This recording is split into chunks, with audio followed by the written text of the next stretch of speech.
दिनांक 18 सप्टेंबर रोजी 11 वाजता पोलीस स्टेशन बैजदेई मध्य प्रदेश येथील प्रभारी अधिकारी यांनी पोलीस स्टेशन शिरसगाव कसब्याचे प्रभारी अधिकारी यांना चिपाबळ पोलीस स्टेशन हरदा मध्य प्रदेश येथे मर्डरचा गुन्हा दाखल झाला असून सदरचे गुन्ह्यातील आरोपी स्विफ्ट डिझायर गाडीने महाराष्ट्राकडे पळून गेल्याची माहिती मिळाली आहे. नाकाबंदी करून त्यांना ताब्यात घेण्यात यावे अशी माहिती दिली. सदरची माहिती पोलीस अधीक्षक अमरावती ग्रामीण यांना दिली असता त्यांनी सदरचा गुन्हा हा गंभीर स्वरूपाचा असल्याने तत्काळ पथक रवाना करून आरोपी ताब्यात घेण्याबाबतच्या सूचना दिल्या. सदरच्या आरोपींचा शोध घेण्यासाठी 2 पथक तयार करून पोलीस स्टेशनला असलेल्या शासकीय वाहन हे नाकाबंदीकरिता रवाना करण्यात आले. एक पथक हे आरटीओ बॅरियर येथे वाहनावर लक्ष व ताब्यात घेण्यासाठी ठेवण्यात आले तर एक पथक खरपी टी पॉइंट येथे थांबविण्यात आले होते. दोन्ही पथक हे वॉकी टॉकी व मोबाईलचा वापर करून एकमेकांचे संपर्क ठेवून वाहने हे आरटीओ बॅरियर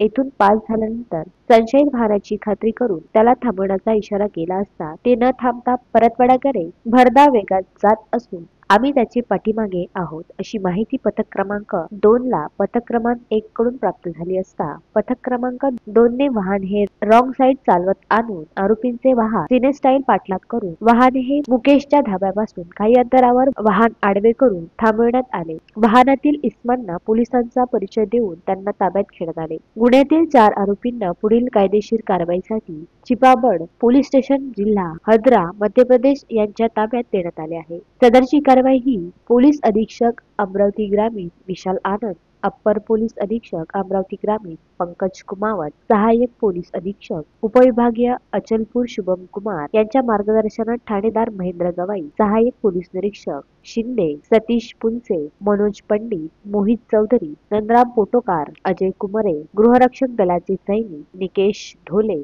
नितेश नेतनराव, सचिन निमकर, श्रीकृष्ण राऊत अशांनी केली आहे. Bureau report the sting operation news Amravati.